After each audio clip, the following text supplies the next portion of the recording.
Hello and welcome to the Lost Art Podcast. I'm Paul and I'm here with Gar. My life is a bin fire. So how have you been? I'm in bits. Are you? I'm not sick. It's just everything is ganging up on me this week, Paul, and I don't like it. I hate when you have accumulating issues. It's just, 'twas the night before Paddy's night, which is when we're recording this, which is just the worst time of the year anyway. And we've skipped two of them. You know what I mean? I haven't had two Paddy's Day to deal with in ages. It was great. 2 years. Oh my God. And so now it's back. And I've got a lot of staff out with COVID in work on like quite. And you know what's weird, right? Is that like Paddy's Day's busy anyway in work. It's not like Beluba's busy. It's just messy busy. Yeah. But that fucking band, the Mary Wallopers, are playing in Vicar Street and it's sold out. They're playing Vic and it's sold out. Yeah. They just announced another one. I tried to listen to them and I went, that's not for me. It's absolutely not for me. It's for I don't think it could be any less for me. And I swear, right, I listened to it and I'm very I'm impressed with what they're doing. Yeah. So for anyone who doesn't know, it's very, very folky Irish folk music. But they're singing about whatever they want to sing about. And it's actually really interesting. But after about 2 minutes of it, I'm like, I'm not enjoying the feeling of this. Now, it's not because they're doing anything wrong. It's just, it's very hard. Stick them on yourself, Mary Wallopers, and you realise you might either go, oh, get this. This is great. And I hope that you do. But for me, I'm like, I don't know what it is. Yeah, I think, like, I know a lot of people going to it and they're all just good time people. They're not necessarily... Yeah, they're a good time band. Yeah, they're not necessarily music people. They're just, it's a good night out.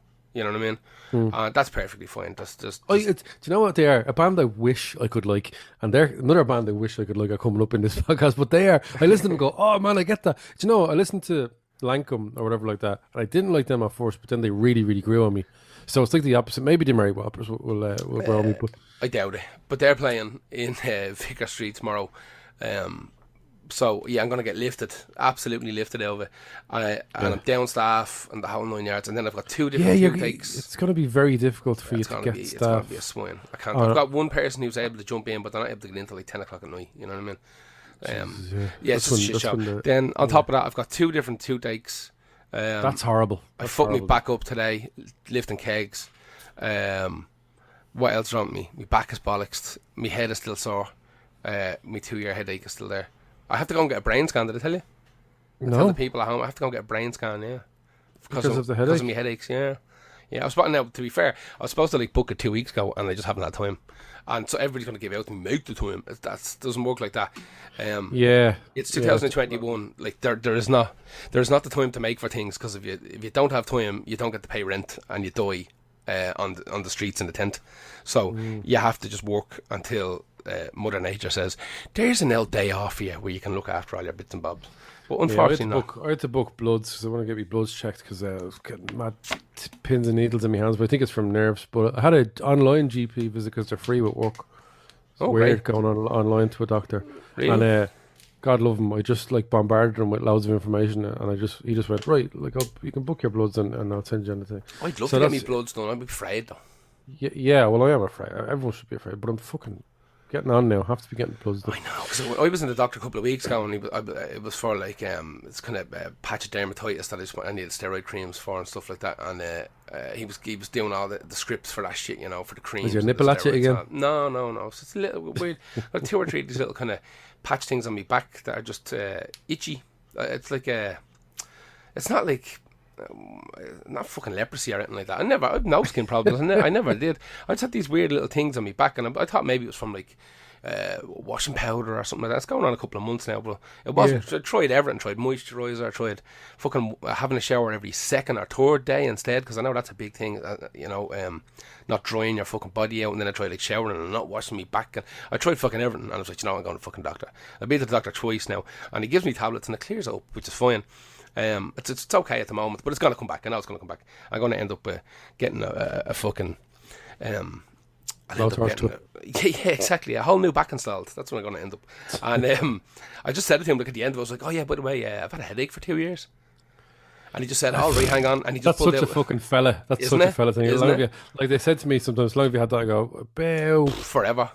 3 years. Yeah, exactly. Just it's unbearable now, mate. You know, like it was I annoying me let when it you get could to the point where I'm here. exactly, Yeah, exactly. Like it was only annoying me when you could fix it, but now that it's inoperable, I'm here, mate.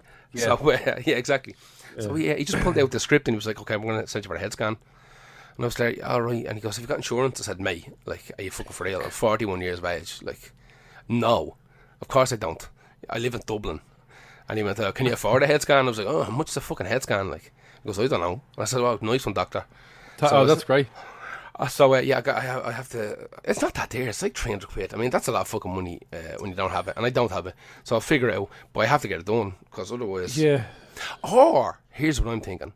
Or No, don't do your or. That's the way you pick the correct route. It's 300 quid, but don't try and take it out. Take something out yourself with a pliers. no, what I'm thinking, if I just ignore it and it is bogey, then someday, like me off switch, will just get hit, and I'll never have to pay rent or bills ever again. That's the way I'm thinking about it. I just walking down Collins Street and someone just fucking pulls me plug. Exactly. And that's me. And everybody else is crying, but I'd be dead. I don't give a fuck. And I never have to pay bills or anything ever again. Do. Exactly. The Windows music. Exactly. So that's what I'm thinking. Will we stop depressing people and get on to a depressing topic? Yeah. I That's just not too depressing. yeah, it's some parts of it. This is a good one actually. This is an interesting one. That we're going to do here. It's your idea, which yeah, we have to give you props for it. It's not that big of a master plan because it's sort of what's happening in the world at the moment. Yeah, there is many sanctions on Russia, and no doubt like the cultural boycott is in full effect. So we wanted to see who in the past has become a boycott breaker. Boycott breaker. Cultural boycotts were a very big thing from the 80s up until now, pretty much. The main ones we will cover, but there might be a few that will interest you.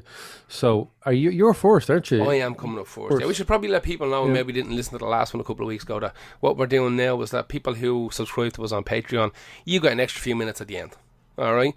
So the podcast remains free. You get the main meat and 2 veg. However, the gravy is there for the Patreon subscribers, and all the details on how to subscribe to the Patreon are there in the text in front of you, or we'll talk about them at the end.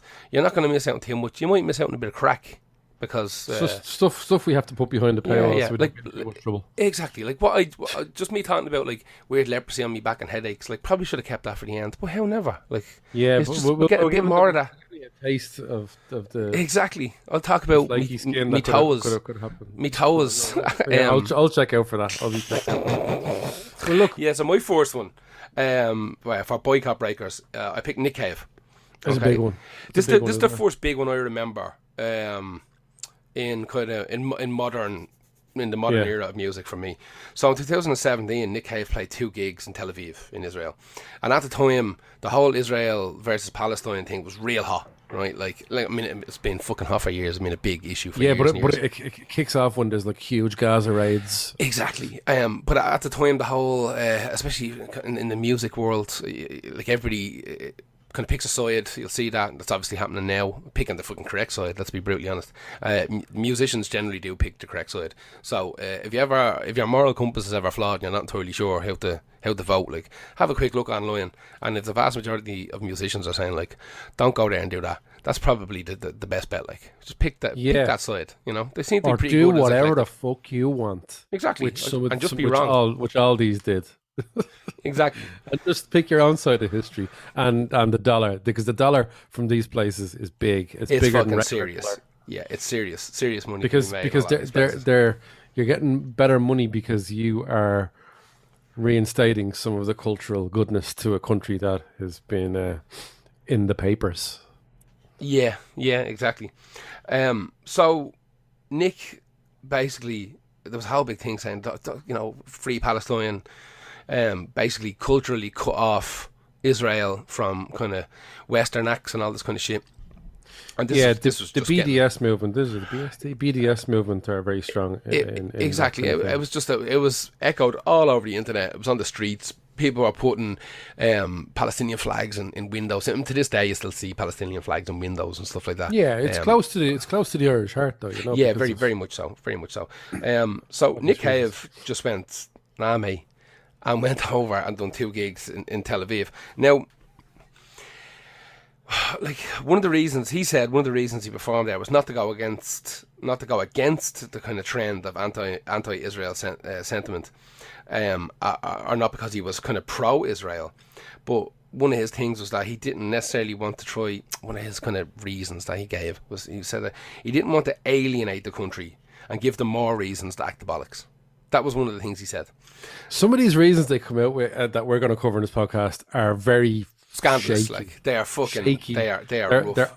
They're on shaky ground. Yes, these a lot of them. A fucking lot of them. Some of them are hilarious. Oh yeah, but most of them are just garbage. Now he himself has done plenty of work for Palestinian charities. Like when he was being interviewed. Really? Oh yeah. He was being interviewed, I think, by NME or one of those magazines, and he said like he personally had raised like $150,000 for a pro-Palestinian charity. Previous to playing these gigs in Israel, he said that musicians should go to Israel. Israel. Jesus, I'm very tired. Didn't like the way Susie in the Boundary says it. So he'd raise 150 grand for a pro-Palestinian charity, but he said that musicians should go to Israel. It's not great. So he said that musicians should go to Israel and do interviews with the press over there and let them know how they feel about their government's actions. He said because that doesn't work. Well, here's one of his reasons. It doesn't work. Here's one of his reasons, and maybe there's a little bit of validity to it. He said that like when you talk about a government's actions kind of externally, it's incredibly easy for that government to edit those interviews and stuff so they're never shown in that country. He said like if you do get to play a country that is maybe a little bit suspect, a little bit ropey, and you get over there and you do manage to get onto like live radio or live television, he said like then all of a sudden you have a bit of a platform to. He said you shouldn't kind of alienate yourself and you shouldn't decimate the population with facts. He said, but you should let it be known. Did he do that when he went? I don't know. I highly fucking doubt it. I don't think Nick Cave does interviews, to be honest with you. I think he more had set a roadmap out for other bands, you know. Do as I say, not as I do, in the Nick Cave school of things. Like Tom York came out from Radiohead. He said, I absolutely agree with Nick Cave. That's right, yeah. We would play Israel in a heartbeat, and when we're up on the stage, then we'd directly interface with our fans who were on the same level as us, and explain to them that what they're doing is a horror show and they need to get onto their government and sort this shit out, you know? Yeah, because to be honest with you, there is... See, I feel weird about the cultural boycott thing is I would never play Israel and the other countries mentioned in this thing. Now, that's easy for me to say. I'm not in a position to... But I know I wouldn't. But I also would suggest, if I was ever talking to anyone, to not do it. But I don't know about hammering people for doing it. Yeah, I think I just step back. Now, I'm not going to lie to you. Depends on how much money you have the tax man. I'm not going to lie to you. Yeah, no, I had a feeling you've definitely got a number, and I maybe I do as well. I don't know. I don't think so. I definitely do. I don't think I value money that much. I used to. I done with you, man. I swear to God, in the last 2 years since COVID hit, I don't really give a shit about money. Not as much as I used to anyway. I don't chase it anymore. It's either going to happen or it's not. I'll chase it when I need it, and I have to pay bills and stuff. Exactly. Do that. Exactly. Like the bottom line is like I'm not at the detriment of myself. I'm not going to put my well-being or health or fucking circumstances under threat by just saying, I'm not going to work today. But I'm also not going to be like, I'm working 364 days a year and taking one day off. I'm not doing that anymore because I've done that my whole life and I'm still broke. So what's the fucking point? I'm fucked. Fuck, man. I'm 20 odd years out retiring, and the thoughts of doing another 20 years of this. Why did you say that? You know, think about that. Imagine another 25 years of this. I'm 24 years of this. Honest to God, shocking. Anyway, that was Nick Cave and the Bad Seeds going to Tel Aviv, and just having none of what the rest of the world was telling them. Like, none of it. Like, but Brian Eno, and I was like, what are you doing, Nick? And he said, shut up, you. What are you doing, Nick? Are you of all people? Yeah. Like, Waters and fucking Eno and all, they're mad anti-fucking Israel. Yeah. And they're going to come up in a bit. They're going to come up a few times. They are very strong. And they're just sitting there pointing fingers at cunts going like, you, listen, I know you've got... Here's the thing though, right? America directly funds Israel. 100%. It's not far off being an American state. It's not a hidden thing. So should people stop playing America as well? Realistically, by their own reckoning, they probably should. Yeah, but how far do you want to chase a rabbit down the hole? But that's what I'm saying. But everyone's got their how far they will chase the rabbit down the hole. Like Radiohead's and Nick Cave's is obviously different to Roger Waters, but Roger Waters will play America. Oh yeah. We only play in the Orkney Islands once a year when the dolphins swim by. Like, play Ireland. That's the only place that's fuck playing Ireland. Pure and clean. Playing Vicar Street. Playing Vicar Street. Like when Gar needs to. When I'm not working, play there. When I'm not working, preferably when I have COVID. I hope I get another dose now because I got a dose when there was nothing else on, and nobody even missed me. Everybody else gets a dose when fucking like next week. There's White Lies. You'll see me when I'm not there. Yeah, White Lies, Blind Boy, and Wardruna. My life or lose my life. They're a great band. Who else is Wardruna? Wardruna. I like the music of Wardruna. Don't think I could deal with their fans. I couldn't stand there looking at them people. I'd want a little box around me with a hole in it, pointed directly at the stage. I couldn't look around me. I'd walk straight out. I fucking hate Viking people. I hate Viking people. I hate them more than I hate hippies and crystal rubbing bitches. And I fucking skinheads. But I fucking hate Viking people, man. I fucking hate them as much as you don't hate them more than Krusties. I do, yeah. No, you don't. I 100% do. Krusties are more just Krusties. And as Krusty threw a tin of beans at me once, and I still hate Viking people. More, I swear to God, this Krusty threw a tin of beans. That was his gourmet dinner. Breakfast, lunch, and tea in his pocket, and he took it out of his pocket in the pub and flung at me, missed me. I threw me beans. Yeah, and it was Bachelors. I picked them up and took them home. Bachelors beans are the king of beans. Bachelors, yeah, very, very from nice. Cabaret, very delicious. Nice. Fuck Heinz beans. But anyway, yeah, I hate Viking people, man. They all have little runes on them. None of them can read them. They all have the same shaved head. Shit. Annoys the fucking life out of me. None of them even look like Vikings. No, does anybody even know what a Viking look like bar what's on telly? Fuck them. Vikings were maggoty, smelly cunts.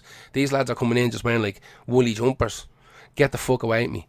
I hate them. I fucking hate them. Honest to God. And I played a gig with them on a mart once, and them lads were lovely, and they're probably real Vikings. But I hate these make you up be like Irish English Vikings.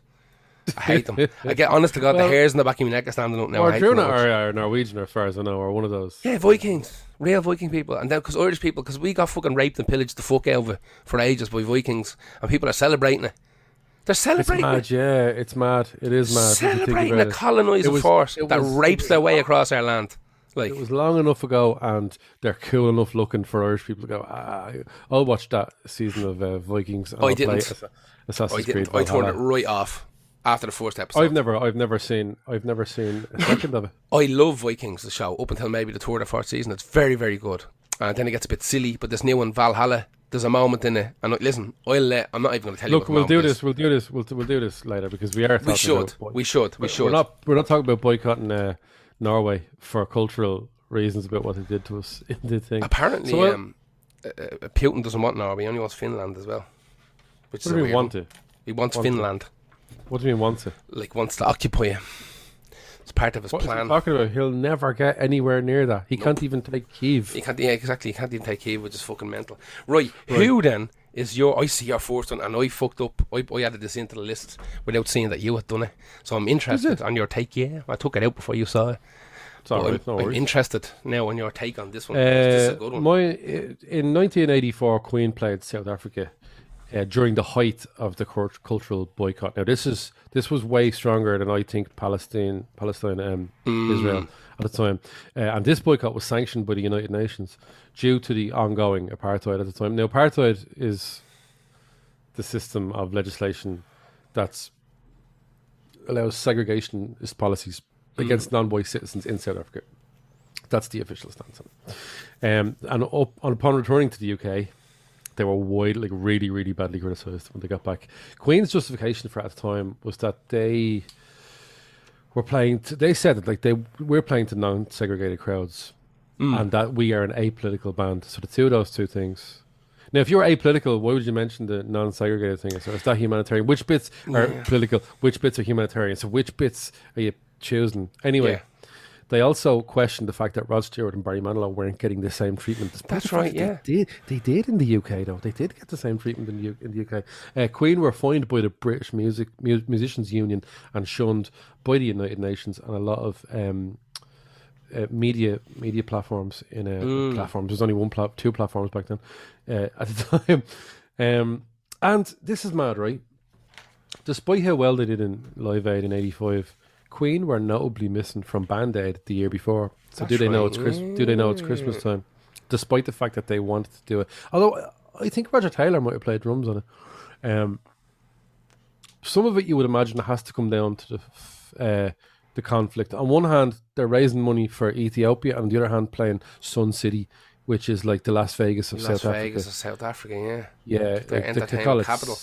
Yeah, it's crazy. Like it's about 150 kilometers outside of Johannesburg. It was like their version of Mosney, but they turned it into fucking Las Vegas. Exactly. Yeah, there was like topless stripper artists and things that weren't allowed anywhere else in South Africa at all. Gambling, I think there was gambling as well, stuff like that. Stuff you just maybe the Atlanta might have been the better way maybe than Las Vegas. But Roger Taylor and Brian May expressed sort of regrets from playing in Sun City, which means that maybe in 10 or 15 years they might express regret about playing Israel. Quite possibly. I did. Although their lead singer Adam Amber's Jewish, so that's probably like a lot of Jewish American artists don't join the cultural boycott of Israel because they will catch a lot more heat on their end. Yeah. So they are in a very awkward position as well. If they wanted to boycott Israel, which I'm not going to lie to you, they probably a lot of them don't. Yeah, they definitely don't. I know Seth Rogen, the actor, came out there like in the last month or two saying that like it's only recently that he's learned about like the horrific fucking war crimes that Israel has committed against Palestine. He said, "My like, God, only recently." Yeah, like my Hollywood doppelganger. He fucking he said that like when he was in school it was all very very kind of pro-Israel, super, and especially as a Jewish American. Americans don't even learn their own thing. Oh, sorry, as a Jewish American, what did you say? As a Jewish American, like he was taught that kind of it was the promised land. Like he just assumed that it had always been there. Like he didn't know that like it was given to them, like, and there was other people there. You know, that kind of shit. He said he's only learned that in the last while. So he's not kind of violently anti-Israel. He's like we need to teach people that this is fair play to him. There's a whole different side to this here. Like this is fucking crazy. Like people do not understand what's going on over there. They really don't. You know. The song that I picked, I Want It All, strangely was adopted a few years after they played as an anti-apartheid song. Really? Very strange. Some of the other artists who played Sun City Resort during apartheid were... So this is mad. The Beach Boys, Linda Ronstadt, Liza Minnelli, Frank Sinatra, Status Quo, and a couple of others that we'll get to. They were put on the United Nations blacklists along with the Irish artists, which I found today, that were on it. Joe Dolan, Foster and Allen, wow, Phil Coulter, wow. Bono and the members of U2, not only, to be fair to them, observed the boycott, they appeared on the track Sun City, which is a diss track against the offending artists who played in South Africa during the apartheid. Now, Sun City, we ain't going to play Sun City. A little banger, to be honest. It is a little banger. It's too long, but it's a little beautiful. It's 7 minutes long. It's like, think about all the people who have to, everyone has to. So I'll get onto the list of the people who are on. Do the list there. I have it open as well. So the song was composed by Steve Van Zandt of Bruce Springsteen and the East Street Band fame, and he's also Silvio on The Sopranos. Yeah. You'd know the guy. The track took aim at artists that had not culturally observed the cultural boycott, and featured a much better list than the artists that played in Sun City. So this is not only on the right side of history for me. I'd also prefer to A, listen to these, and B, a part of this super group. So DJ Cool Hair, Grandmaster Flash, Bob Dylan, Pat Benatar, Herbie Hancock, Ringo Starr, Lou Reed, Run DMC, Peter Gabriel, Bob Geldof, of course, Eddie Kendricks of The Temptations. He wasn't tempted to play Sun City. Darlene Love, Bobby Womack, Bruce Springsteen, Miles Davis, Africa Bambaataa, Curtis Blow, The Fat Boys, Jackson Brown, Daryl Hannah, Peter Wolf, Bono, obviously, George Clinton, Keith Richards, Ronnie Wood, Bonnie Raitt, Hall Notes, Jimmy Cliff, Big Youth, Michael Monroe from Hanoi Rocks, Peter Garr from Midnight Oil. You'd expect that one. Gil Scott-Heron and Joey Ramone, as well as a huge list of absolutely incredible players that I couldn't list Steve them all. Bators from Dead Boys and all played. It was on that song. Yeah. Gil Scott-Heron, Gil Scott-Heron had gigs booked in Tel Aviv that he then cancelled not too long ago. So I'm trying to find people that went against these and then played Israel in the last, say, 10 years. And I don't think there's Joey Ramone definitely did.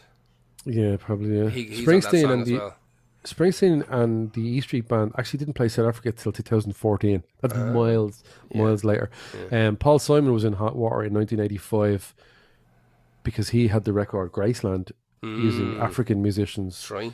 On sessions in Johannesburg and in New York as well. So he didn't join the song even though he was invited because he knew he had that album coming out. He knew he had that album coming out, and he said, to be fair, this show's about African culture. I find it weird that he was in Hot Water, but I kind of get it as well. I remembered I passed the picket when I was 18, not really knowing what was happening. Yeah. And this was what happened, right? I was working in Golden Discs, and every time I would my break was always later than everybody else's. I'd get over to Roaches across the road, and their wings, their ribs, world famous ribs, would be sold out. So I remember one time there was loads of people outside going, "Don't go into Roaches," and I was too young, 18 I think it was, not really understanding why they were doing this, and they weren't really explaining it to me, and I didn't really ask, and I wanted the ribs. So I went, if there's no one going in there, the chances of ribs being their ribs being in there are high now. So I went in there, and some guys went. That's all I remember. And then I went back in. They hadn't got the ribs. I came out, and I told like the guys I was working with, like, you scab. And I was like, what? They're like, you scab. You went to the Routers. Like, what's this? They're like, they're not getting paid properly. And I went, I didn't know any of that. Yeah, I thought they were just pissed off by how shite. I thought they were pissed off by how shite Routers is. Yeah. I remember Routers used to have a great toilet, a great public toilet on like the second floor. It was like the only one I knew. If you were in town and you were bursting for a slash, you could run in there, have it. And it turned out that the guards used to be in there all the time because there was lads railing each other in there all the time. It was like a mad cruising spot. Is that why it was like you frequented it? No, when I found out afterwards, I still would have went, like, whatever. Disappointing, yeah. Just get hit on, feel good, you know. Feel good for the day. Exactly. Someone wants me, especially at that age. Apparently Motley Crue were in the video for Sunset. Yeah, Motley Crue played like they did a live gig afterwards. Yeah. With loads of people. Motley Crue were part of that as well. So, as soon as Hanoi Rocks are part of it, you know, they'll be part of it as well. I've fucking been listening to loads of Motley Crue after watching that Pam and Tommy. Motley Crue are great band. Yeah, it's loads of great stuff. I don't even that fucking whatever Generation Swine album. I was listening to that the other day. I mean, it's terrible, but there's some alright stuff in it. Yeah, it's grand. It sounds quite good, actually. Pam and Tommy was alright as well. It was the last. I think there should have been one more episode. I felt like they squeezed too much of that last episode. I think there should have been one or two less episodes overall, though. Yeah, maybe. Yeah, I just feel like so maybe they definitely they did. You're right. They did. They did kind of a lot in that last one. Cold cocked you at the end, like yeah, just all of a sudden it was over. Wrap it up. But, yeah, and then loads of bleeding text for you to read at the end, which I don't mind. You know, a little wrap up. But like they could have done some of that in the show. You know, it was weird. Yeah, and they could have shown pictures what they look like. That was Queen. Queen. You like the pictures at the end where they show what they look like in real life. You know what they look like. I love all that. I love all that shit. They look like. Yeah, no, but I want to see what Rand and all looks like, you know. Oh yeah, fair. Seth Rogen, we just mentioned him. So that's Queen playing Sun City as well as a host of others, and the artist that didn't and sang about not doing it. Who's your next boycott breaker? My next is kind of a reverse boycott. In a way. Oh yeah, no. Well, technically it is. It is. I saw this. This was an interesting one. This is very good. This is one of the kind of all-time weird fucking stories of music. I think, and it's something that 100% they're going to make a Pam and Tommy TV show out of. They just have to. It sounds amazing. It's Wham, fucking Wham. They went to China. So in order to kind of make sense of this, I need to give you like exactly 1, 2, 3, 5 lines on the Chinese Cultural Revolution. Right. So, 1966, China underwent. I can't even read them that word. China underwent Cultural Revolution, and basically they wanted to remove as many vestiges of capitalism and old Chinese culture as possible. They were just going to start fresh again.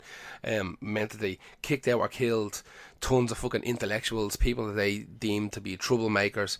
They either imprisoned them, locked them away, or they just disappeared, or they were given time to kind of leg it out. I'm glad it's not like that now. Yeah. So it lasts around and about 10 years, right? 10, 11 years until Mao dies, okay? And then there's this weird kind of internal struggle of who's going to take over from Mao.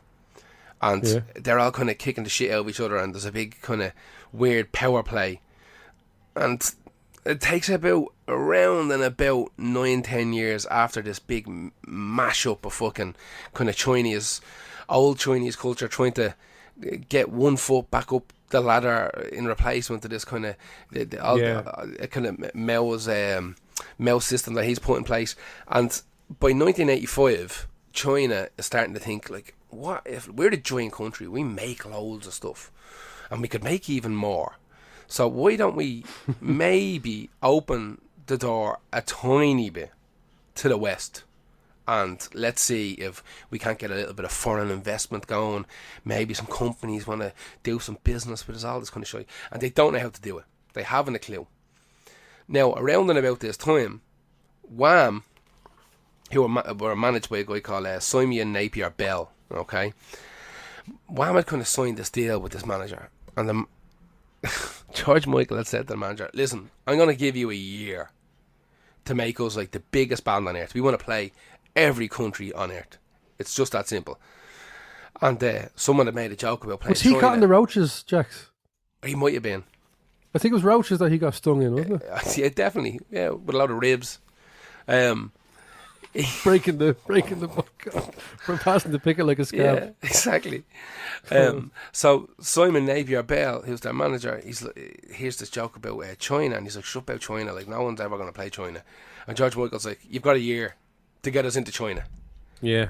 And they're like, George Michael was an incredibly intelligent guy. Oh, like, yeah, really, just you had it the business side of things. Yeah, also apart from being like an unreal songwriter, but he really had the business side of things sewn up as well. So that's him going. Yeah, get us in there. So Simon Napier Bell gets onto a mate of his and says, like, listen, do me a favour, will you? You have to like figure out how I can. I think his mate has worked in like the foreign. There's a couple of instances of people talking to the English Foreign Affairs departments and stuff like that, and just kind of reaching out through government kind of strands to get a little bit of get the hooks in.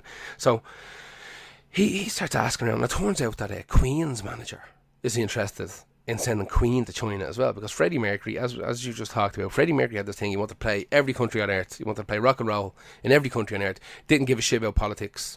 Didn't even listen to politics. So like, I don't care what's happening. I want to play every country. Didn't care that they only have like 3 good songs. Exactly. And so Simon Napier Bell says, "Oh, Queen are interested." Okay, so what he done was he put together this little kind of fact book, and he took he got the most extravagant pictures of Queen with Freddie Mercury with makeup and wearing dresses or whatever for videos, all this kind of shit. For China? Yeah, and sent it to China, saying like, you really can't pick these guys. Like, look at them. And like, apparently he had like this whole article written about how Queen is just code for homosexuals. You know, all this kind of shit. So he sent it off. And China were like, oh no, we're not having that. Absolutely not. No fucking way. No, it's not going to be a thing.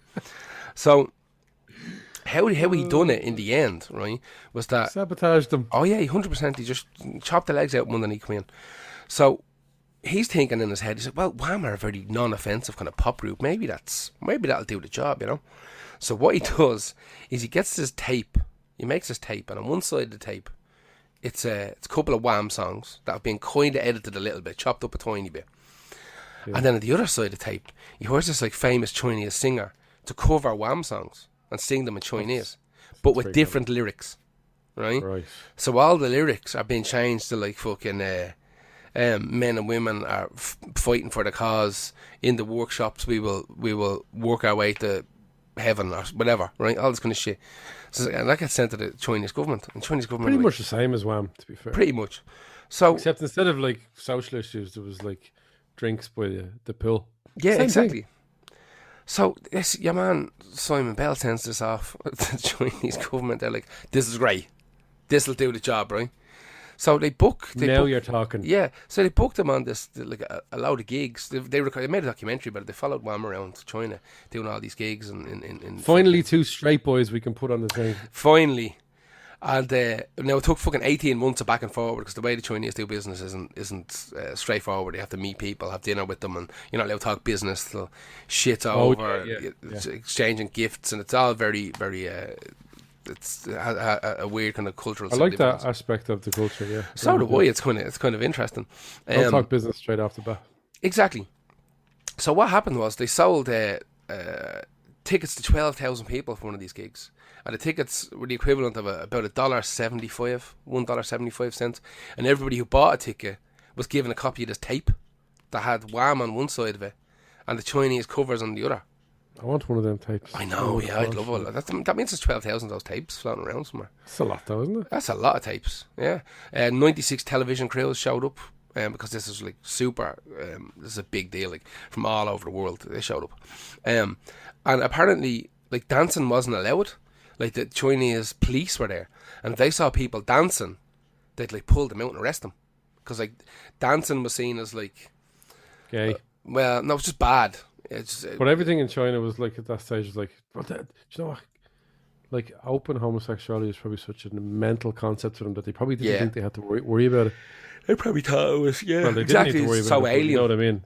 For their standards. And George Michael's running around getting people to clap, and people have never clapped before. He said they don't know how to clap. They just slapping their hands together. And he thought, like, he's looking at them and he's clapping his hands. Do they know how to clap to Wham songs? Exactly. So apparently he's looking at them and he thinks that every time he claps his hands, that they think he's telling them to clap their hands. So they start, like, following his instructions. Like, they think they're involved. So, like, every time he claps his hands just along with the music, they're like, clap, clap, clap, clap, clap. And he's like, yeah, that's great. So they're like, oh, he likes it. So they start clapping again. And then eventually, after like 5 or 6 songs, they kind of get into it, and then they start kind of bopping and boogieing because they see him dancing on stage. And cops start pulling them out. Now, George Michael went on record and he said, like, the most nervous I've ever been before a gig. He said, like, I don't get nervous before gigs. It's just second nature to me. He said, that was the most nervous I've ever been in my entire life. 12,000 people, everybody just sitting there looking like statues because they don't know what to do. They've never seen a Western gig before. Never. I think 10 years, it was about 10 years for another gig happened. I think it was Roxette was the next gig 10 years later. That's how long it took for them to they opened up the gates a little bit and started letting kind of Western culture permeate into this kind of new version of Chinese kind of modern China that was happening at the time, because they were bringing in so many American companies and European companies that were opening businesses and having stuff manufactured there and stuff. Like it was seeping in anyway.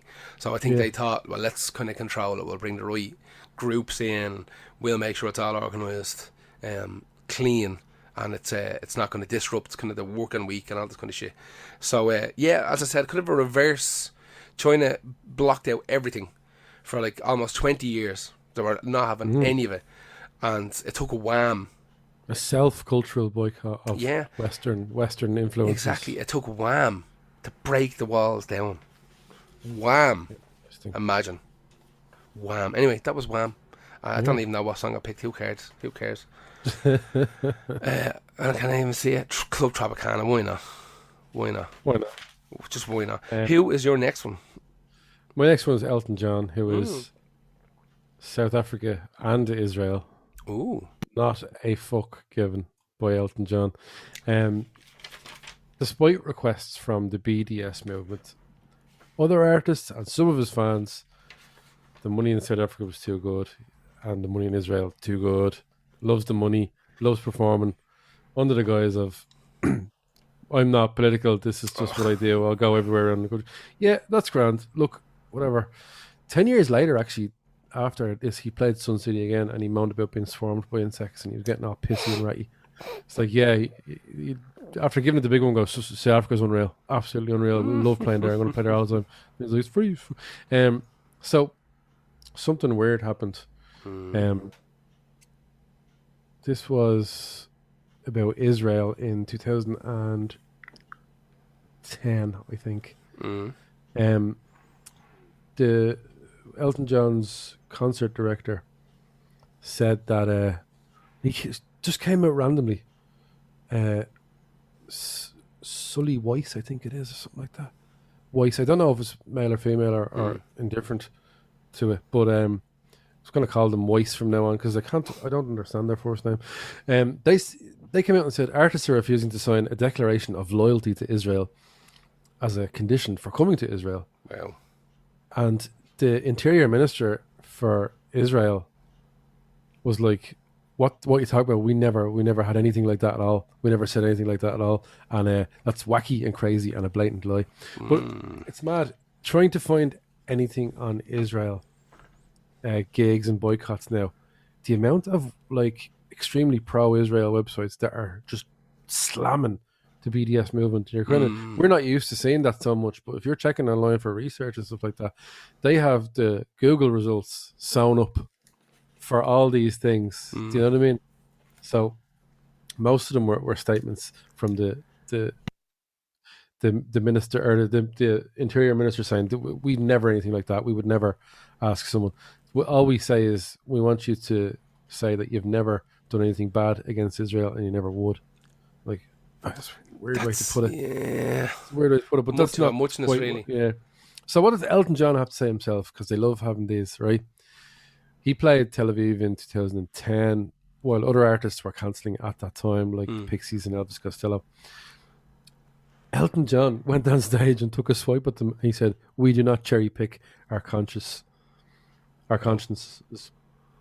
Before he launched into Crocodile Rock.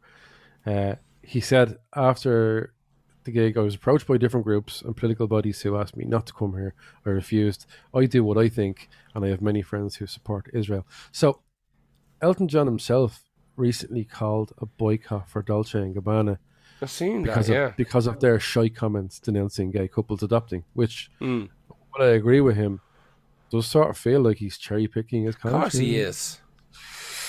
Yeah. Of course he is. Look, it is what it is. I think that's a classic example of you're interested in things that affect you, and you may or may not be interested in things that don't.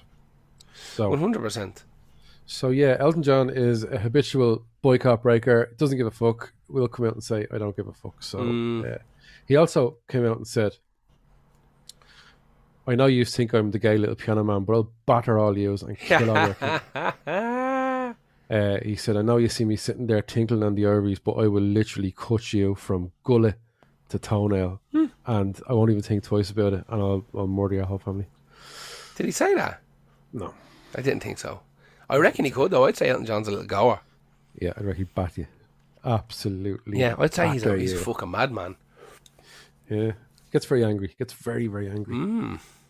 So look, that was Elton John. Who's your next one? My next one is the Manic Street Preachers.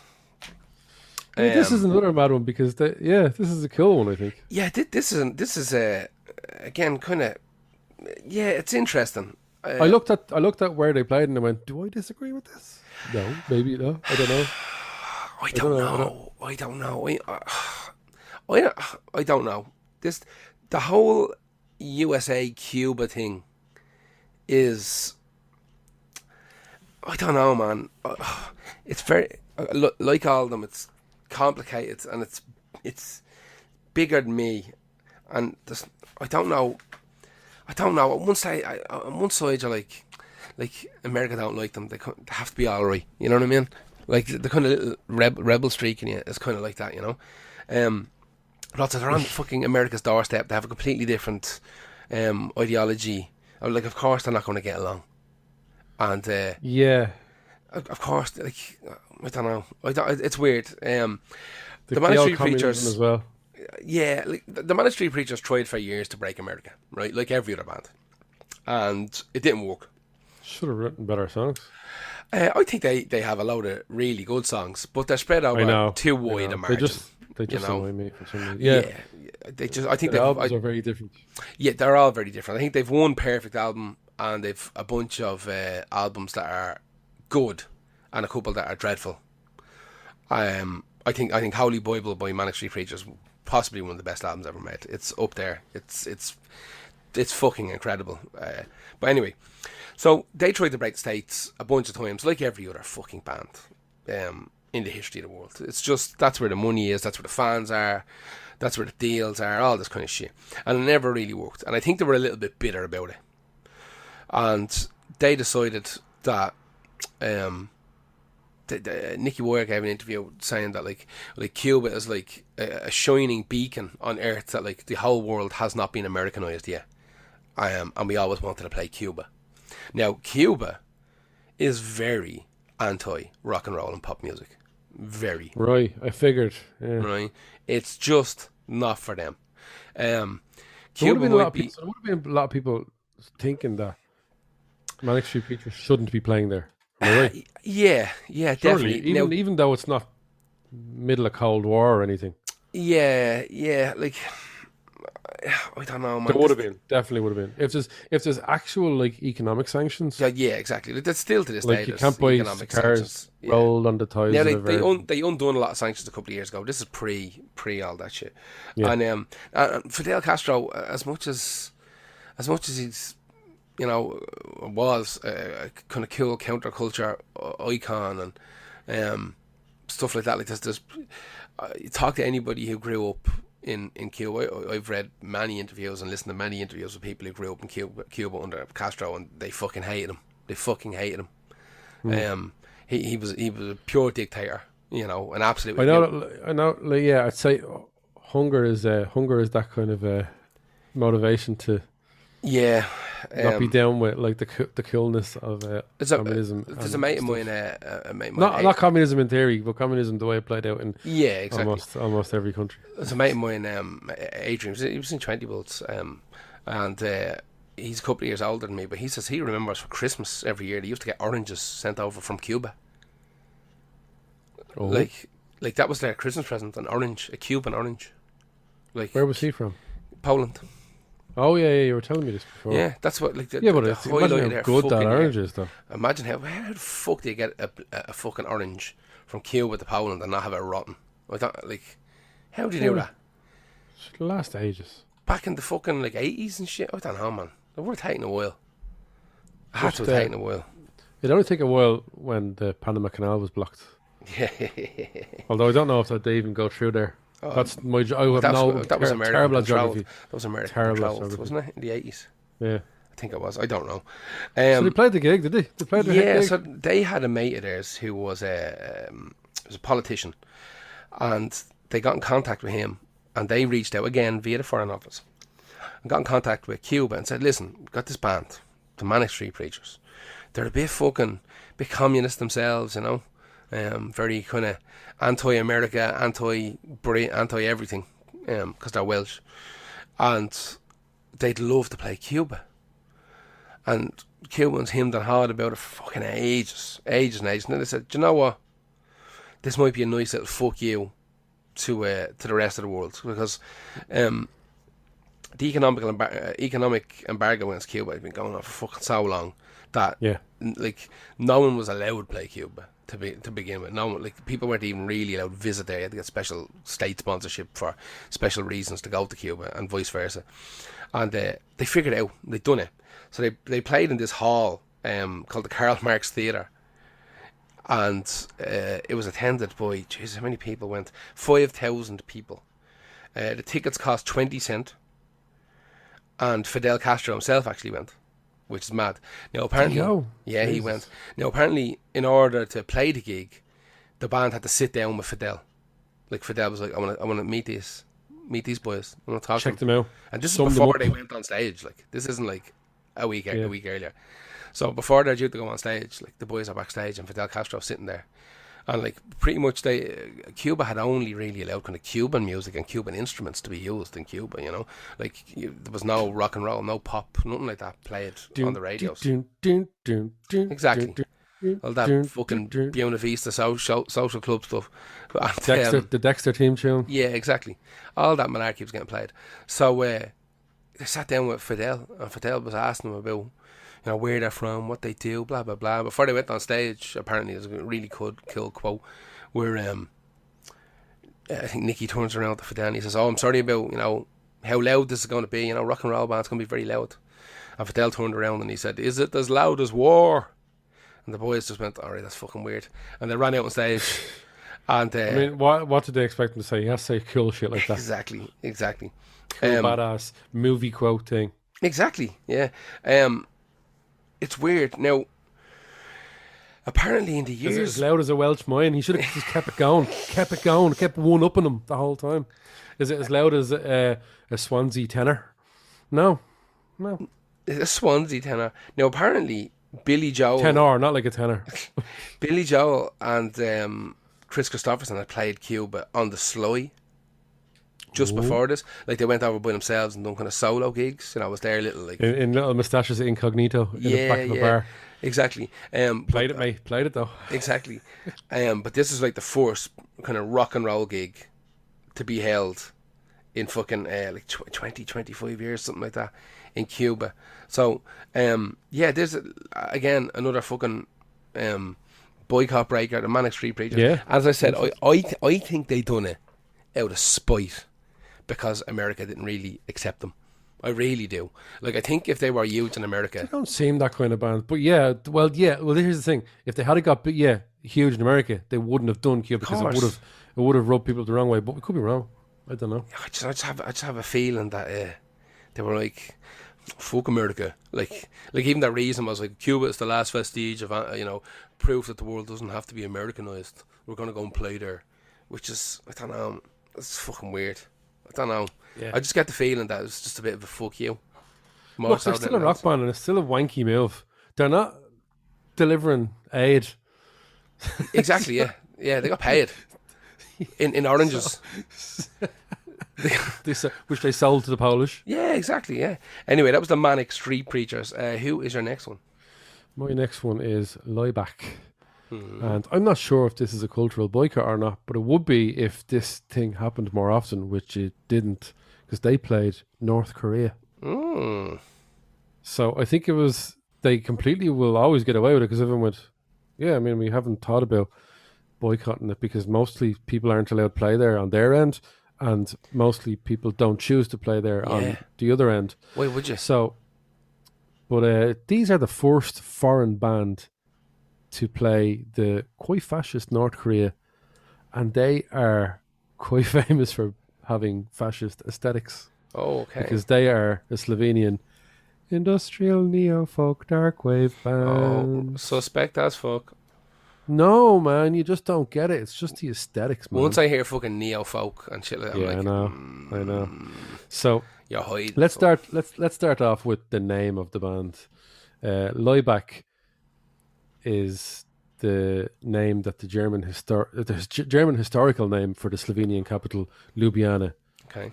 That the Germans gave it. So they, straight off the bat, you're a Slovenian band and you're calling yourself that. Although, I don't know, it's not quite the same, but it's like the Dublin band calling themselves the Pale. Not really. It's like that, but way bigger and way more of a big deal. They are famous for using iconography with elements from totalitarianism, nationalism, and militarism. One of the biggest influences, to be honest, on Rammstein and how Rammstein sound. Really? Rammstein sound, oh god, you listen to any Lieback song, you're like, oh, so that's so these guys sing in German a lot of times. Sometimes they'll sing in Slovenian, sometimes they'll sing in English, but the huge amount of how Rammstein sound, they got it from these guys. They started in the 80s. This is an interesting take on it. Instead of trying to reword it, like I'm just gonna read what the website, the conversation had a very hard hitting piece that sums up a lot of time how we feel about this. They said extreme noise, sirens, horns, smoke bombs orally assaulted the audience, accompanied by film footage of German atrocities, Nazi mass rallies, and the partisan resistance and socialist propaganda. The band's performances effectively restaged the relationship between the individual and the totalitarian regime, but they provided no explanation for this contradictory image, leaving the audience members to interpret it for themselves. Yeah, that's the bit that gets me. I don't need me hand held with everything, but without context, a cynic like me would be left thinking they have boners for Hitler. Oh, listen, and you know why? Because they do. Because all them fucking bands do. They hide behind the whole concept of like you just said, like we're just putting it out there, man. It's up to you to decide how you take it and use it. Well, no, like you're the source for this. You know, I'm sure their supporters see them visit North Korea as more of an ambiguous, hilarious, cage rattling thing. I'd say their fans like to think that they're on the good side of an in joke that us normies don't get. Imagine the money you would have to spend, right? Just think of it from like a purely kind of fiscal point of view. The money it would take to get like visas and flights and all sorts of shit to go and play in a country that's so oppressed that I don't think you can even own a fucking guitar. They probably never even heard fucking music before. Do you know what I mean? No. And if they did, it was their national fucking anthem, you know, or a song that. Speaking of national anthems, Liebeck did an album of other countries' national anthems, including on the same album, England and Germany and Israel, which is fucking weird. So the song I picked is called Israel, which has despite the fact that they've got like German aesthetics from the 40s, let's say, they sing the Israel national anthem, sort of like one of the songs. I think it's adapted a folk song or like that. As long as deep in the heart the Jewish soul still yearns, and forward to the east to Zion, an eye still looks. Our hope will not be lost. The hope of 2,000 years to be free nation in our own homeland, the land of Zion and Jerusalem. So they're singing that as well. They're just the ultimate edgelords. They're the prime movers of the edgelords, musical edgelords. But what annoys, just that dressing up crack, like it's the equivalent of dressing up as like Jimmy Savile with an Ian Watkins haircut and like Gary Glitter's jumpsuit, and then giving people no clue as to what you're trying to actually say, and just go, what do you think it is?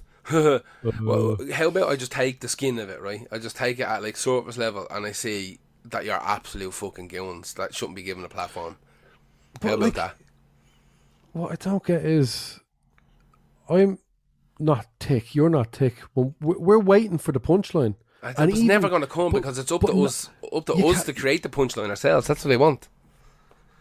That's the pain of it. We don't need them to even exist for that, or the punchline to already be in our heads. Exactly, we know it's bogey. Why would you have to? So what are you doing? Would you have to remind us? Like, do you remember bogey stuff? Like it. Here's loads of bogey stuff in musical form. You know what I mean? Like some lads that we know. If you're going to dress up in women's clothes, just say, "Yeah, I like doing it." You're not making a joke about it. You just like doing that. Just do it. You like to do. Just do it. But I'll have fucking great crack. Don't pretend there's some sort of weird, edgy joke in it. Exactly. Yeah, we'll have great crack. Look, silly. North Korea. And like, if anyone went, they were probably all government spies. You know what I mean? But that's the thing. Like, they made a documentary about this. I might watch it. If ever. It's called Liberation Day. It was out in 2006. If ever I feel like I want to watch a mediocre band play to a forced crowd, which is what it would have been in Pyongyang. I'd imagine a lot of people turn up and then having to listen. Did you know what the album that they played in this was? Covers of stuff like The Sound of Music. The song The Sound of Music. Actually, do you know what? I listened to their version of it today and I was like, that's not even that bad. Well, I'm sure then it gets really bad. I'm sure they're and the cover is the lead singer with a load of little children around them in North Korean military uniforms. So clearly they're trying to, but you know what it is? They want to be controversial, but they don't have the wherewithal to make a good joke. Yeah. So they just throw enough muck at the wall to people go, "Oh, you don't get it." I'm like, "No, man, you didn't make the joke. You didn't even make the concept. You didn't make the concept at all." It's like watching Stuart Lee. If he was having a stroke, he'd be coming out with all this mad shit, but it wouldn't tie up together in the brilliant ways that he does it. He'd just leave it there.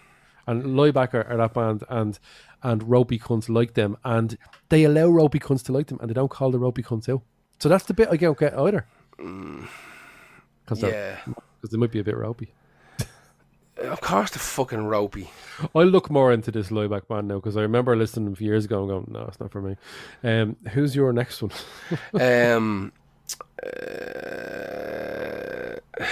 Who is my next one? My next one is Lionel Richie.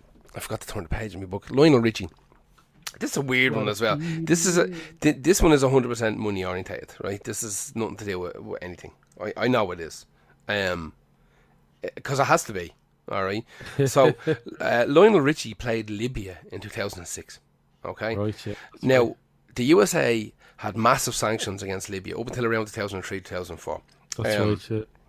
It was only when Libya formally rejected all forms of weapons of mass destruction and got rid of all kind of programs and shit like that, that the Yanks were like, okay, we'll release this, relax this death grip on the country. We'll still keep an eye on you, and there'll be a few sanctions, but you'll be allowed to kind of go about your business. But bear in mind, Big Brother is watching. And this all stemmed from Ronald Reagan. He accused Libya of bombing, I think it was a nightclub in Berlin in 1986, and killed 1 or 2 American soldiers who were stationed there. And the intel pointed towards Libyans being involved in the bombing. So what did Ronald Reagan do? Ronald Reagan just bombed the fuck out of Gaddafi's house and killed a bunch of people, including Gaddafi's adopted daughter. Right. And that kind of after if you're gonna kill him, don't do that. Yeah, they thought they were getting him, I think, and of course, they just killed, I think, like 12 or 13 other people, something like that, including his daughter, and his daughter's name was Hannah, and they missed out on Gaddafi because I always assume, I just have to assume that, like, if you're gonna bomb a president or they're fucking some sort of minister, like prime minister's house, they're probably not there. I just always assume. They launched those bombs from England. Did they? There you go. Yep. Fucking Jesus Christ. That might lead on to other points you have about this guy. Yeah, a little bit. So in 2006, Lionel Richie was contacted by Libya, right? And Libya were like trying. I'd spent fucking ages trying to figure out how to readjust their kind of outward face for the rest of the world. And it turns out that Lionel Richie is fucking huge in like the Middle East and North Africa. It's just huge for some reason. He's just the biggest name in music over there. So like they were like, let's get then bear in mind, this is 2006, right? No one gives a fuck about Lionel Richie. Like, not really. The Western world. Like, you come and play a gig and people will go. But no one's giving a fuck about anything Lionel Richie has released since fucking probably 1992. That's what happened to a lot of Sun City. A lot of these people were struggling at the time. Like, it just wasn't a fucking thing. So, he gets invited to play. He gets invited to play in Libya. He gets over there, and it turns out it's this thing called Hannah Peace Day, and the gig is essentially in the bombed out house, and it's like that the Yanks blew up, right? Like they just banged the stage in front of this bombed out house that they turned into like a national kind of mausoleum, like you can walk up to see the house that Hannah died in, you know, in Libya, and they just banged the fucking stage in front of it, and off goes Lionel Richie, and apparently like they had all these kids, they had kids dressed as angels standing in the rubble, like with microphones. This is getting very Kanye West. Yeah, isn't it? And they've all got candles and shit, and they're singing songs in between his songs, like they're singing "We Are the World" and shit like that, and Lionel Richie keeps like talking down the microphone about, you know, Hannah would have loved this. This would have been right up Hannah's street. And apparently it was only like Libyan diplomats and military officers that were at it as well. Like it wasn't really a public thing. It was 40 people who died in that bombing. 40 people, sorry. So I don't know whether like he wanted to do it. Like because apparently like while he was playing, there was just kids, like all these military people and diplomats had brought their kids, and the kids were like riding camels around the stage and shit while he was singing the songs, like all through. I'd pay to see that. Is it there? Is it any? Probably it's not. I think I don't know. I mean, it's 2006. I'm sure there's footage of it. Like it was a proper kind of production, and they had these big giant spotlights pointing up into the sky and sirens playing and shit to make it sound like the Americans were coming to bomb them again. There'd still be so many people that would be so anti-Libya, even then. Oh yeah, absolutely. Yeah, they spotlights like in the sky and sirens, like air raid sirens, were running all through the gig and shit. And poor old Lionel Richie is up there going, "Oh, Hannah would have loved this. Don't fucking kill me. Hannah would really love to be here. Jesus Christ, don't shoot me. There's a fucking camel over there." Like, so I don't know. Yeah, I don't know whether Lionel Richie was like, oh, it's time to, mend some bridges between the US and Libya. Or whether, like, his booking agent said, like, these cunts going to give you $2 million, man, to just play in someone's garden. And he said, oh, in a garden gig, that sounds great. Like a private gig. Gaddafi loved his music, though. Apparently so. Now, here's what's weird about it. I can't find any reference to Gaddafi being at this gig. Now, he might have been. Oh, maybe he wasn't. Maybe dressed unless up he or thought. something. Do you know what? This would have been one of those Zoolander moments where they could get Lionel Richie to have Semtex strapped to his body to take out Gaddafi mid gig. Now, one of Gaddafi's kids was there and was giving a speech. Talking about, like, on this day, fucking whatever, 30 years ago, I remember the noises and the explosions, and we lost our butler. You're and my sister. bringing the mood down. Yeah. Play Getting a camel on the ceiling. Get a shot of a camel, you sap. Like, there was a lot of it just sounds absolutely fucking wild. This whole Hey, gig. hello. Like, I'd say that he was just paid a fortune and he gets there and it's just a fucking shit show.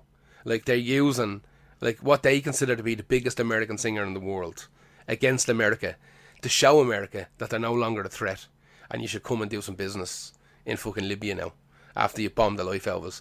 And then Hillary Clinton goes and gets fucking Gaddafi stabbed up the hole. Like, And do you know what? I don't know fucking jack shit about Libya, because I remember around the time all this was happening, there was people going mad. They were like, in Libya, everything's free. The Lockerbie bombing. Yeah, The Lockerbie bombing, like killing like nearly 300 people.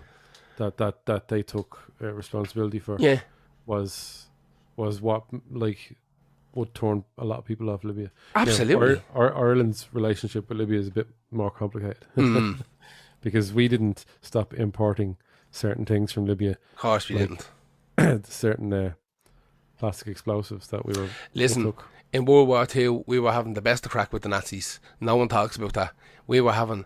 The fucking IRA and the Nazis were fucking bestos for the first couple of years of that war. They were fucking loving it. No, they weren't. We were getting guns off them. We were allowing them to fucking refuel. The cunts were landing in bleeding Galway and submarines and shit.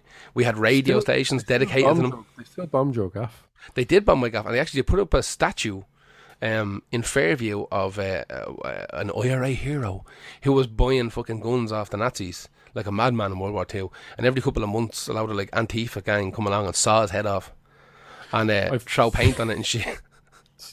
But yeah, they bombed North Strand. All along my road was destroyed. Like, just to let people know, we like talk about music. We're not historians, so if we've Far from. butchered so many facts, right? 100% butchered loads of it. Go listen to a history podcast. How about that? Or put a fucking comment on the thing. Go, that's wrong. But don't be cunty about it. Like we're talking about the music. Be cunty. No, don't. I don't have the patience for cunts anymore. I'm too old now. I'm grumpy. I'm like an old Jack Russell. You said the other day you were looking for a fight over that Ghost album. I was trying to pick a fight with some sap, and your man backed down. He backed down. He was talking about that 20s song, and he said, they're just trying to copy Metallica Loud or something. I said, no, something like that. And I said, no, they're trying to copy fucking Antichrist Superstar by Marilyn Manson in 20s. Are you fucking for real? And he went, yeah, you're right. And then he shut the fuck up. Yeah, no, but I know, I like, everyone flexes on the internet every now and then. It is ultimately completely pointless. It is most of the time. Absolutely redundant to post anything good, bad, or indifferent on the internet. You are wasting your time. Getting into an argument. Oh yeah, that's just. We might talk about the Ghost in the extended version for the Patreon people. For the crack. Yeah. That is it. Anyway, that is Lionel Richie, and that's the end of all mine, because I had such a terrible week. I only done 4, but I know you've got 1 or 2 more. Yeah, you can bang through. Them. I've picked the Australian Pink Floyd, Money. It's a clever title. Are the Australian Pink Floyd just a cover band? Yeah. Okay, because I thought it was going to like a clever name. But they're a cover band who sell VIP meet and greet tickets. Now, that to me is the stupidest thing. Yeah. The meet and greet for a tribute band. That's like what is merch, selling merch for tribute bands. I don't like it. What is it about Australia and tribute bands? Because there's like an Australian Nirvana and everything. Yeah, they do. Like, I think it's maybe because you'll notice that a lot of countries are out in the middle of nowhere. Yeah, where the bands don't actually go. Bands, yeah, it's rock hard to get Nirvana in Australia nowadays. Anyway, so Roger Waters is a staunch, if not the most notable face of the Israeli cultural boycott. Yeah. The Australian Pink Floyd have played Israel, which actually passed Waters by, and it was noted that when he complained about the UK Pink Floyd tribute setting up a gig, that she said, right, I didn't realise I'd missed the Australian Pink Floyd doing it as well. Stop, and you stop. So he said it to the UK Pink Floyd, you stop. He said, stop those Tel Aviv gigs, don't go ahead with them. He said, singing my songs in Israel would be an act of unconscionable malice and disrespect. And they backed down. They said, yeah, and they said we won't do them. Waters thanked them for their quick response in cancelling the gigs. But they were still getting hammered on Facebook. So they deleted their Facebook due to bombardment. And then 10 days later, they went, fuck you. Really? We're playing those gigs. And not only that, we're going to play those dates in Israel, and we're going to bring an Israeli Pink Floyd tribute band with us. Jesus Christ. So they doubled hard down, but there's a reason for what they did, right? They said, our decision to accept the invitations to play in Israel were completely non-political. Not political. So I'm clear, so I'm fine. And neither endorsed citizens nor criticizes anyone's political views in this situation. It's, the splinters up their hole from the fence on this one. Now, I don't really care about, but I don't slag bands for doing it. I really don't care. They went on and said, we deeply regret the upset caused by all this. It was far from our intention to stir it all up in anger and hatred when the opposite was what we intended. We just want to play other people's songs. Yeah, was it though? In hindsight, it was very naive to think that our motives would not be misunderstood and misrepresented. They then said the profits from the gigs, the tour, will go to the charity UNICEF. Okay. Now, if you're donating your profits to charity after getting a telling off, are you not sort of looking for absolution? Absolutely. You're looking for the green flag to go. So then you do think there's something sort of fucky with what you're doing? Yeah, I mean, it has to be. Otherwise, you'd stand by it and go, no. Yeah. Like off.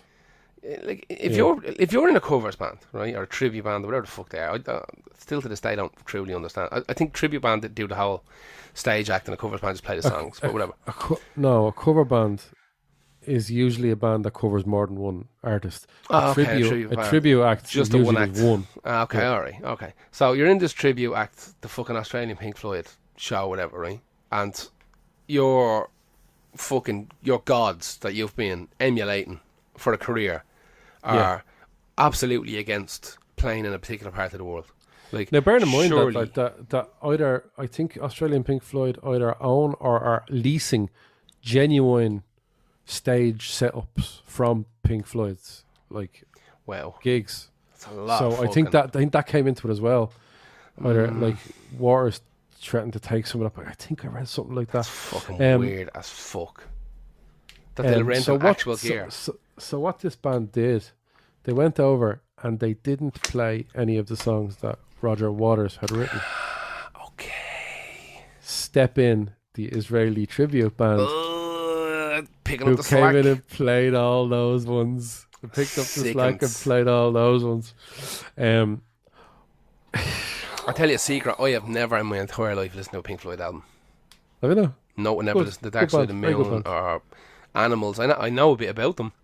And I do like loads of the songs that I have heard, because I'm not I don't live in a cave. I've heard loads of Pink Floyd songs, but I have never in my entire life listened to an album, despite everybody telling me that where I go every couple of months and sit on the side of a mountain in front of a barrel on fire. For Dark Side of the Moon. Exactly. Listen to Dark Side of the Moon. Like, They're everyone. not wrong. They're probably right. And somewhere in my heart of hearts, I know that they're dead right. But I think I'm just doing it out of spite now. Yeah, You know what I mean? that's fair. No, you're like me. If someone keeps rattling on to me about something, I'm never gonna. The mystique has been ruined for me, and all I ever think about is that person.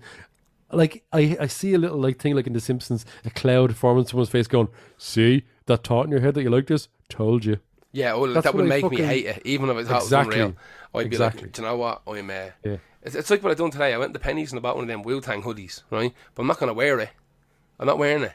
Because where till the Pennies Club is broken, the seal of the Pennies Club is broken off, and everyone's lost theirs, or they've I stopped just wearing going to them. hold on to it for like 6 months to a year. It's still going to be box fresh, brand new, and people won't It be won't pointing be. at It me. won't be Pennies Club. Yeah, Yeah. because you're in the Pennies Club once you wear anything from there Exactly. on the first day. On the first day, and it's killing me because I got a fucking Biggie t-shirt and a Run DMC t-shirt. I can't wear them either. I have to just stick them in the back of the wardrobe for a year, pull them out in 2023, and I'm brand new, good to go, man. Golden goose, Exactly, like. and people have forgotten, and the other ones have died in the wash. Exactly. After one one wash, you throw them in the dryer once, and your double XL turns into a medium, extra medium. Look, we'll wrap up Pink Floyd on this note. You've got one more. Waters, we'll wrap up Pink Floyd though. Waters has called upon artists to boycott Israel, and even tried to convince Tom York to pull Radiohead gigs there. He failed to do so, and in an interview you can see on YouTube, he revealed that he finds Tom York to be.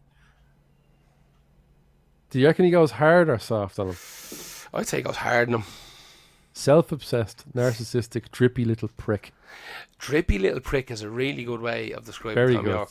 Like, that makes perfect sense. And As the much reason as he got I so like angry, that band, the reason, like, I love Radiohead, but yeah, like, so He seems Radiohead torturous. are another band, like a little bit like Cruachan in a way, who you mentioned before, broke the cultural boycott. The Irish band broke the cultural boycott. Now their reasoning was the man on the street doesn't need to be punished for what their government does. They went to Russia and got a lot of grief over it. Well, they won't be going there now. Well, they might. Absolutely not. I think they might even have a Russian player in the band at the moment. I'm not entirely sure.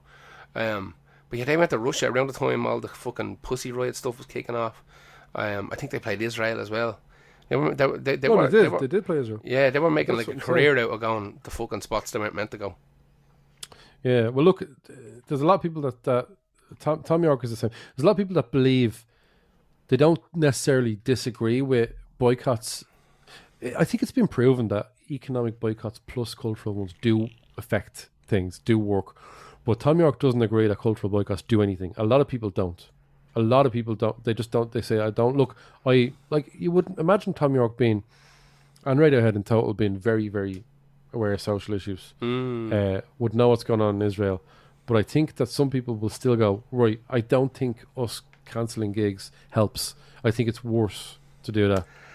That's maybe what... I think what's happening in Russia now is going to prove all that wrong. I think that the current state of Russia essentially is going to be like living in a fucking scabby shed where you can't get jack shit. Yeah, those sanctions are hefty. They are brutal, and there's more and more coming every day. And the fact heftier and heftier. Even the stuff with Chelsea Football Club is. Oh yeah, but like the fact of the matter is, for the last good fucking 30 years, the Russia has been so westernized, like it's still proudly fucking Russian, but they have no problem with. Yeah, but since 1990, they got McDonald's and had Billy Joel playing there. Do you know what I mean? Like, exactly. Metallica doing fucking one of the biggest gigs ever there. All this kind of, there's a lot of stuff that has happened in Russia where you can now experience Western stuff in an Eastern state.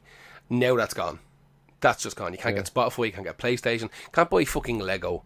You know what I mean? So they didn't hit their blocks, did they? No Lego. Well, look, that was Australian Pink Floyd.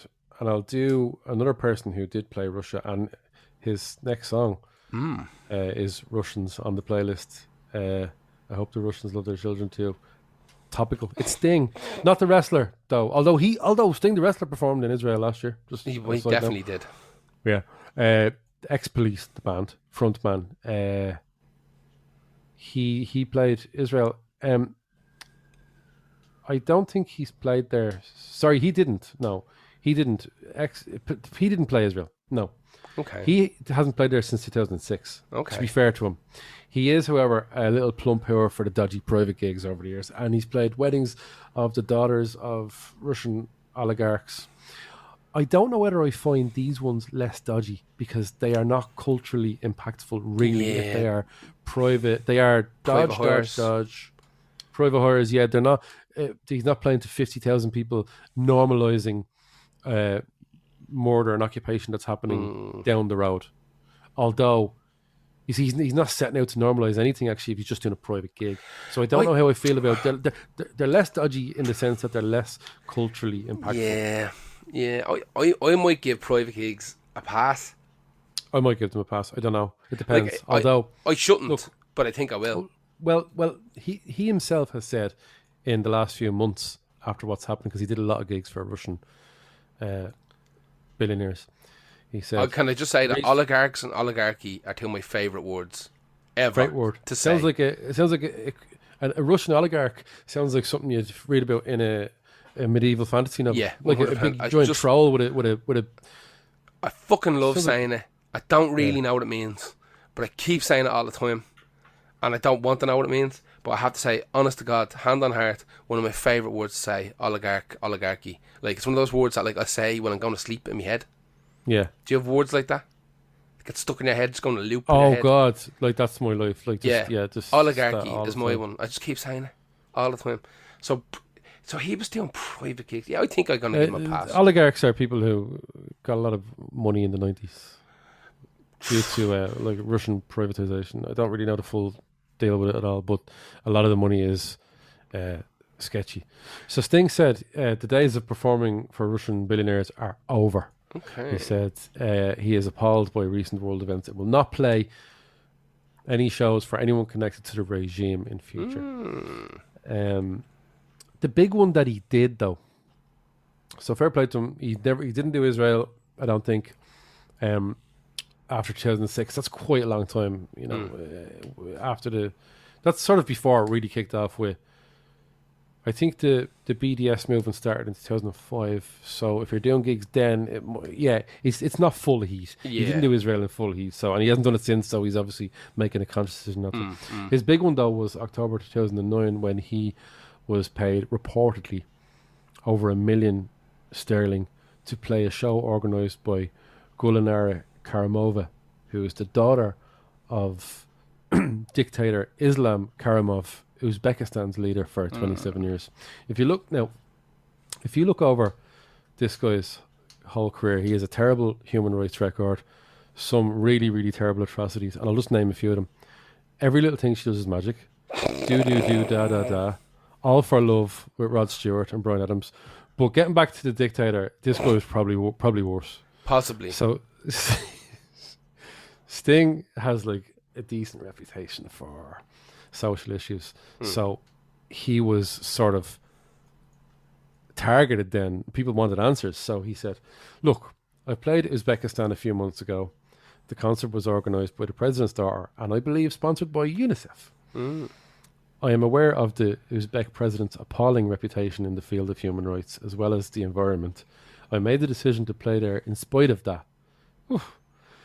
I have come to believe that cultural boycotts are not only pointless gestures, they are counterproductive, where prescribed states are further robbed of the open commerce of ideas and art that as a result become even more closed, paranoid and insular. That's the best of all reasonings I've heard, and I don't necessarily agree with him. Yeah, but it's less thought out garbage because he's a clever cunt Sting. Oh yeah, he is. Yeah. To be honest. Yeah, and it takes him 6 days to come. 6 days to come. 7 if he's really concentrating. And he's floating when he's doing it. Yeah. That song Russian. We used that before on the Cold War episode. Another historical butchery that we fucking hammed through. Butchered. Don't get any of your facts from us. People really like that episode, though. I think people want alternative facts that we alternative facts. Oh, well, you can prove anything with facts. We do all our own research. We do, yeah. You know, do your own as well. So that was our Boycott Breakers. I hope you enjoyed it. Yes. Thanks for especially my little Sting joke about the atrocities at the end there. And yeah. Thanks for joining us here for Boycott Breakers. As we said, our Patreon people, they get an extra little bit at the end. If you're not listening on Patreon, if you're listening on Spotify or Apple or whatever, I don't even know how people listen to podcasts anymore. I assume it's all just Spotify, which we're obviously going to talk about in They just the absorb extra bit. them from the electrons in the air. Pretty much. We're going to talk about Spotify's boycotting that's happening now as well in the extra bit on Patreon. Yeah. So if you like want to support us and you like what we do, you got the patreon.com/Lost Hour Podcast.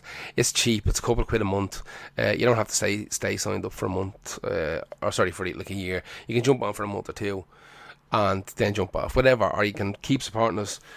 We need it because hosting shit's expensive. I was saying to you, so I've got all these like the live stream videos from like the Bazoozoos and stuff like that I've done, and even the Tony Hawk's nights and shit, and I have them all recorded on video, but they're all like 6-7 gigs, and the only place you can put those on YouTube, which is going to just delete them because there's music on them. So Yeah, like I have to try and get them up on Vimeo. Vimeo wants like 25 quid a month. yeah. For you See to you later, put- Vimeo. Do you know what I mean? Like you can pay a £5 a month, but you can only upload 5 gigs a week or something weird, something stupid. Like, and then I signed up to all these mad ropey websites yesterday. I'm fully gonna get hacked, right? All these mad weird video hosting websites yesterday, and they all have paywalls to upload. Like, Right. how are you going to like, create a community of people going and looking at videos if there's nobody putting videos up because you're charging them to put videos up? Doesn't make any fucking sense. Well, that's why the Patreon, it does help, and we are trying to give people a bit more than they had before. You know, we did. Yes. We were doing full episodes for Patreon. Yes, but we felt that like the ideas, it was hard to come up with ideas that were just for Patreon. So this is a better option. Just this is a having much an better extra- option, having a little, like, extended director's cut fucking Lost Arts. So So what we're if- going to do is yeah. we're going to leave you bog standard people alone. Can't call them And- that. Well, they're bog standard's fine, apparently fine. They're not like fucking peons, you know. They're not peasants. They're just normal people, bog standard people. So we're going to leave yous be, and we shall talk to you again in a couple of weeks whenever we get time. When this crazy rush is out for me and crazy rush is out for Helmet, we get some time together and we'll get another juicy episode together for you. And we'll talk to you again in a couple of weeks. Thank you very much.